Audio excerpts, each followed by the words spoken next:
नमस्कार दोस्तों, आपका बहुत-बहुत स्वागत है आपके अपने YouTube channel Manoj Rawat tutorials में। तो आज हम देखेंगे आपके हिंदी पेडागोजी पेपर 2 के 15 महत्वपूर्ण प्रश्न। इसमें हम डिस्कस करेंगे आपके केवल पेडागोजी के प्रश्न जो कि रहेंगे आपके 15। तो आपने अगर तक चैनल को सब्सक्राइब नहीं किया है, तो आपसे रिक्वेस्ट है कि चैनल को सब्सक्राइब ज़रूर करें। तो चलिए शुरू करते हैं आज का सेशन। सबसे पहला प्रश्न कह रहा है आपका अंतःवाक्य की संगणना किससे संबंधित है? यानी जो आपका अंतःवाक्य होता है, अंतःवाक्य यानी जो बच्चा जब होता है, वो अपने मन के अंदर कुछ बात कहता है, उसे हम कहते हैं अंतःवाक्य। तो यह किसकी संकल्पना है? वाइगॉस्की की, पेवलॉव की, स्किनर की या फिर चॉम्स्की की? तो इसका सही आंसर हो जाएगा अंतःवाक्य की जो संकल्पना है, वह दी थी आपकी वाइगॉस्की ने। तो ऑप्शन ए आपका सही आंसर हो जाएगा। अगला प्रश्न आपका भाषा की कक्षा को एक समावेशी कक्षा बनाने के लिए यह आवश्यक है कि पहला कह रहा है भाषाई कुशलताओं का आकलन ना किया जाए कि आकलन नहीं करना है हमें, गलत हो जाएगा। विभिन्न प्रकार की दृश्य श्रव्य सामग्री का उपयोग किया जाना चाहिए, ठीक है, सही कह रहा है आपका। पाठ्य पुस्तकों के पाठ कम कर दिए जाने चाहिए, यानी पाठ्य पुस्तक के पाठ जो है कम कर दिए जाने, इससे क्या होगा, समावेशी कक्षा बनेगी, नहीं, गलत हो जाएगा। पाठ्यक्रम को कम कर दिया जाना चाहिए, नहीं, यानी सिलेबस को कम कर देना चाहिए, ये भी गलत हो जाएगा। तो ऑप्शन कौन सा आपका सही हो जाएगा कि आपकी कक्षा को, एक भाषा की कक्षा को आपको एक समावेशी कक्षा बनानी है? तो आपका सही उत्तर हो जाएगा ऑप्शन सेकंड की विभिन्न प्रकार की दृश्य श्रव्य सामग्री का उपयोग किया जाए, यानी ऑप्शन सेकंड आपका सही उत्तर हो जाएगा यहाँ पे। नेक्स्ट अब क्वेश्चन देखते हैं अब हम पूरक पठन सामग्री का उद्देश्य क्या है? आपसे पूछा गया है कि जो आपकी पूरक पठन सामग्री है उसका उद्देश्य क्या है? शिक्षक की सहायता से बच्चों को पढ़ना सिखाना, द्रुत गति से पठन की योग्यता का विकास करना, सहपाठियों की सहायता से पढ़ना सीखना, भाषा की नियमबद्धता को सीखना, ठीक है। तो पूरक पठन सामग्री का उद्देश्य है कि द्रुत गति से पठन की योग्यता का विकास करना, यानी ऑप्शन सेकंड आपका सही उत्तर हो जाएगा यहाँ पे।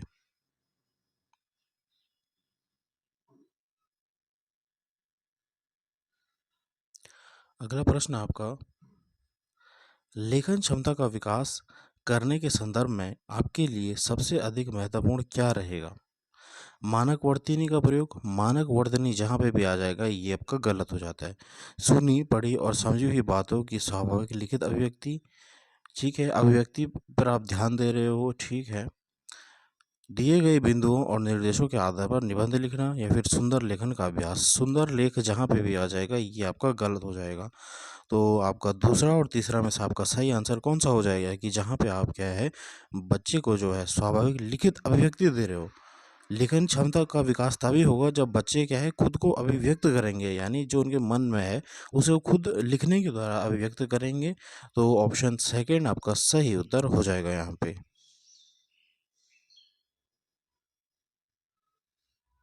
अगला प्रश्न है हिंदी भाषा के प्रश्न पत्र में आप किस सवाल को सबसे बेहतर मानते हैं? लाल बहादुर शास्त्री ने बचपन का नाम क्या था? लाल बहादुर शास्त्री के बचपन का नाम क्या था? बाबा भारती क्यों उदास थे? अगर आप बाबा भारती की जगह होते तो क्या करते? संज्ञा की परिभाषा बताइए, ठीक है। हिंदी भाषा के प्रश्न पत्र में आप किस सवाल को सबसे बेहतर मानेंगे? पहला, ठीक है, तो यहाँ पे आपका उत्तर हो जाएगा ऑप्शन सेकंड आपका सही हो जाएगा कि क्यों उदास थे। तो इसके अलग अलग आंसर आ सकते हैं, ठीक है, क्योंकि आपका प्रश्न वही सही होता है जिसके बच्चे जो है मल्टीपल आंसर दे सके। यहाँ पे आपका क्या कह रहा है कि लाल बहादुर शास्त्री के बचपन का नाम क्या था, तो ये एक ही ऑप्शन है, इसमें एक ही आंसर मिलेगा आपको, ठीक है। अगर आप बाबा भारती की जगह होते तो क्या करोगे, ठीक है, संज्ञा की परिभाषा बताइए, ठीक है, यहाँ पे आपका डेफिनेशन हो जाएगा। तो इन दोनों में से आपका जो है सेकंड और थर्ड आपका, इसमें से क्या आपको मल्टीपल आंसर मिलेंगे आपको, लेकिन इसमें सही हो जाएगा कि बाबा भारती क्यों उदास थे, ठीक है। तो ऑप्शन सेकंड आपका सही आंसर हो जाएगा। इसमें बच्चों की क्या है अलग अलग प्रतिक्रिया होगी, बच्चे अपने अलग अलग विचार रखेंगे। तो ऑप्शन सेकंड आपका सही आंसर हो जाएगा यहाँ पे।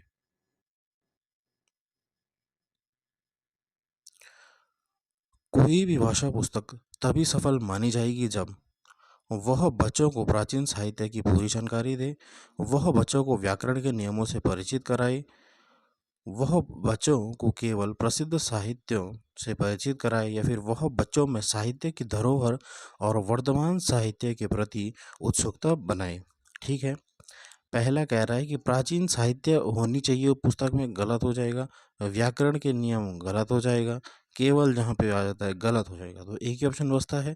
ऑप्शन फोर्थ कह रहा है कि वह बच्चों में साहित्य की धरोहर और वर्तमान साहित्य के प्रति उत्सुकता बनाएगा। ठीक है, ऑप्शन जो आपका फोर्थ ऑप्शन है वह आपका सही आंसर हो जाएगा। अगला प्रश्न देखते हैं अब हम। भाषा की पाठ्य पुस्तकों में हिंदीतर भाषाओं को भी जगह मिलनी चाहिए, इस कथन के समर्थन में कौन सा तर्क काम करेगा कि जो आपकी पाठ्य पुस्तक है वहाँ पे आपको जो है हिंदी भाषा भी होनी चाहिए। तो पहला कह रहा है कि इससे भाषागत विविधता को सही रूप में संबोधित किया जा सकता है, इससे भारत की सभी भाषाओं को स्थान दिया जा सकेगा, इससे त्रिभाषा सूत्र का पालन किया जा सकता है, या फिर इससे भाषाओं के बीच द्वंद्व नहीं होगा। तो द्वंद्व नहीं होगा ऐसा कुछ नहीं है। त्रिभाषा सूत्र जो है इसमें कोठारी कमीशन नाम का दिया था कि बच्चे को जो है 3 भाषा पढ़ानी है। तो ऐसा नहीं है कि अगर आप हिंदी को पाठ्य पुस्तक में डालोगे तो उससे त्रिभाषा सूत्र का पालन किया जाएगा, तो ये भी आपका गलत हो जाएगा। इससे भारत की सभी भाषाओं को स्थान दिया जा सकता है, या फिर पहला कह रहा है कि इससे भाषागत विविधता को सही रूप से संबोधित किया जाएगा। बिल्कुल सही। यहाँ पे क्या है, भाषागत विविधता, यानी हमारा देश क्या है, विविधता से भरा है। ठीक है, तो इससे क्या है, सबकी भाषा को क्या है, भाषा विविधता को सही रूप से संबोधित किया जा सकता है। बिल्कुल सही। ऑप्शन पहला आपका सही उत्तर हो जाएगा यहाँ पे।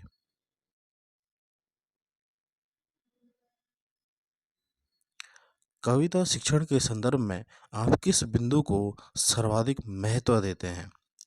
कविता के एक से अधिक अर्थ हो सकते हैं, कविता में सामाजिक परिस्थितियों की झलक नहीं होती है, कविता में राजनीतिक परिस्थितियों की झलक नहीं होती है, या फिर कविता का एक निश्चित अर्थ होता है।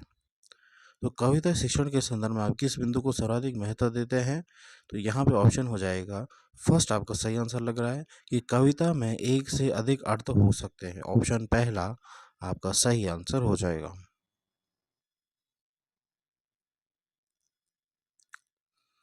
भाषा और चिंतन में क्या संबंध होता है? यह कथन भाषा और चिंतन में संबंध होता है, यानी भाषा और चिंतन दोनों आपस में एक दूसरे से रिलेटेड है। तो यह कथन आंशिक रूप से सही है, पूर्णतः गलत है, व्यर्थ है और पूर्णतः सही है। तो यह क्या हो जाएगा, पूर्णतः सही है, क्योंकि भाषा और चिंतन आपके रिलेटेड होते हैं। क्योंकि प्याजे ने भी कहा था कि बच्चा जो है पहले क्या है, थॉट करता है, चिंतन करता है, फिर उसके बाद क्या है वो उसके भाषा सीखता है। ठीक है, तो भाषा और चिंतन जो है इन दोनों का संबंध आपस में होता है। तो ऑप्शन डी आपका सही आंसर हो जाएगा कि पूर्णतः क्या है, सही है। भाषा शिक्षण में पाठ्य पुस्तक के अतिरिक्त कौन सा सबसे कम प्रभावी है? संवाद, अदायगी, परिचर्चा करना, घटना वर्णन करना, या फिर प्रश्नों के उत्तर लिखना। कि भाषा की कक्षा में आप पाठ्य पुस्तक के अतिरिक्त आपको कौन से आपकी जो गतिविधि है, जो कौन सा कार्य जो है वह कम प्रभावशाली है? ठीक है, संवाद करना बिल्कुल, परिचर्चा करना सही, घटना का वर्णन करना सही, प्रश्नों के उत्तर लिखना ये उतना सही नहीं है, क्योंकि ये आपके पाठ्य पुस्तक में ही आता है। ठीक है, कि प्रश्नों के आप उत्तर लिख रहे हैं। तो ऑप्शन जो है आपका, हमको क्या चाहिए ना, कम प्रभावशाली, यानी ऑप्शन फोर्थ आपका सही आंसर हो जाएगा यहाँ पे। अगला प्रश्न है, नेहा अपनी बात कहते समय अपनी मातृभाषा के शब्दों का प्रयोग करती है, आप क्या करेंगे? उसे डांटेंगे, उसे बताएंगे कि शब्द विशेष को क्या कहते हैं, उसे बताएंगे कि ये शब्द गलत है, या फिर लक्ष्य भाषा के शब्द का प्रयोग करते हुए सहजता से उसके वाक्य को दोहराएंगे? ठीक है, कि जब नेहा जो है वह किसी भी, अगर सपोज इंग्लिश में बात कर रही है तो उसकी सपोज मातृभाषा हिंदी है, तो उसने क्या है, हिंदी का प्रयोग कर दिया, तो आप उसे क्या डांटेंगे? ये तो गलत हो जाएगा। उसे बताएंगे कि शब्द विशेष को क्या कहते हैं, उसे बताएंगे कि शब्द गलत है, ऐसा नहीं करना है हमको बच्चे को। या फिर लक्ष्य भाषा के शब्द का प्रयोग करते हुए सहजता से उसके वाक्य को दोहराएंगे। यानी आप भी क्या है उसकी भाषा को क्या है महत्व देंगे, उसकी मातृभाषा को क्या है महत्व देंगे। बिल्कुल ऑप्शन डी आपका यहाँ पे सबसे सही आंसर हो जाएगा कि आप भी क्या है उसकी लक्ष्य भाषा में सहजता से उसके वाक्य को दोहराएंगे, यानी उसको महत्व देंगे उसकी जो आपकी मातृभाषा है।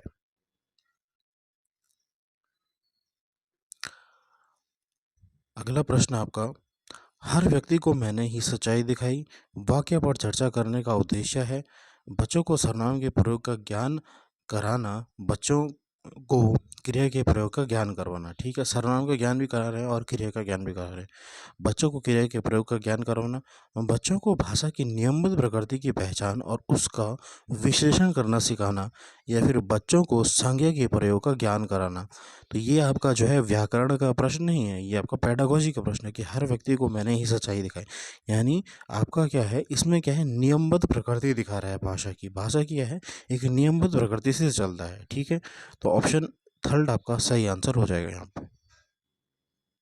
अगला प्रश्न देखते हैं अब हम, उच्च प्राथमिक स्तर पर भाषा शिक्षण का उद्देश्य है भाषा की विभिन्न संरचनाओं का यांत्रिक अभ्यास कराना, सभी साहित्य विविधाओं में लेखन की कुशलता का विकास करना, भाषा की बारीकी और सौंदर्यपूर्ण को समझने की क्षमता का विकास करना, या फिर व्याकरण के नियमों को कंठस्थ कराना। तो यहाँ पे कौन सा आपका सही उत्तर हो जाएगा, ये आपसे पूछा गया है। तो व्याकरण के नियम और कंठस्थ कराना आपका गलत हो जाता है। ठीक है, और भाषा की जो आपका पहला कह रहा है कि अभ्यास कराना, ये भी आपका गलत हो जाएगा। तो आपका दूसरा और तीसरा में से आपका सबसे सही आंसर हो जाएगा तीसरा, कि भाषा की बारीकी और सौंदर्य बोध को समझने की क्षमता का विकास करना। ठीक है, ऑप्शन तीसरा आपका सही आंसर हो जाएगा यहाँ पे। भाषा की कक्षा में यह जरूरी है कि बच्चे मानक भाषा से ही में ही बातचीत करें, मानक भाषा गलत होता है। भाषिक पृष्ठभूमि के आधार पर किसी को पीछा ना छोड़ा जाए, बिल्कुल सही। कि सभी को एक साथ लेकर के चलना है, बच्चों को अधिक से अधिक परीक्षा ली जाए, गलत। भाषा की पाठ्य पुस्तक पर विशेष ध्यान, पाठ्य पुस्तक भी आपका गलत माना जाता है। ठीक है, कि आप जो है पाठ्य पुस्तक जहाँ पे भी आ जाएगा वो भी आपका गलत माना जाता है, आपकी किताब है। तो ऑप्शन सेकंड आपका सही आंसर हो जाएगा यहाँ पे कि भाषिक पृष्ठभूमि के आधार पर किसी को पीछे ना छोड़ा जाए। भाषा के संबंध में कौन सा कथन सही नहीं है, बहुभाषिकता बच्चे की असीमता का निर्माण करती है, बिल्कुल सही। भाषाएं आपस में संपर्क संवाद करती हैं, बिल्कुल सही। भाषा विविधता एक समस्या है, नहीं। भारत की भाषिक विविधता एक जटिल चुनौती है, बिल्कुल सही। क्योंकि भाषा में क्या है, भारत में क्या है अलग अलग लोग रहते हैं, अलग अलग धर्म, अलग अलग जाति, अलग अलग भाषा के लोग रहते हैं। ठीक है, तो क्या है विविधता है बहुत ज़्यादा, तो यह एक जटिल चुनौती है, बिल्कुल सही।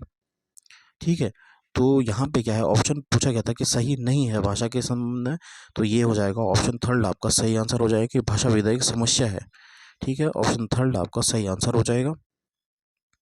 तो स्टूडेंट्स, होप दैट आपको ये सेशन पसंद आ रहा है। तो आपसे रिक्वेस्ट है कि आप चैनल को शेयर ज़रूर करें।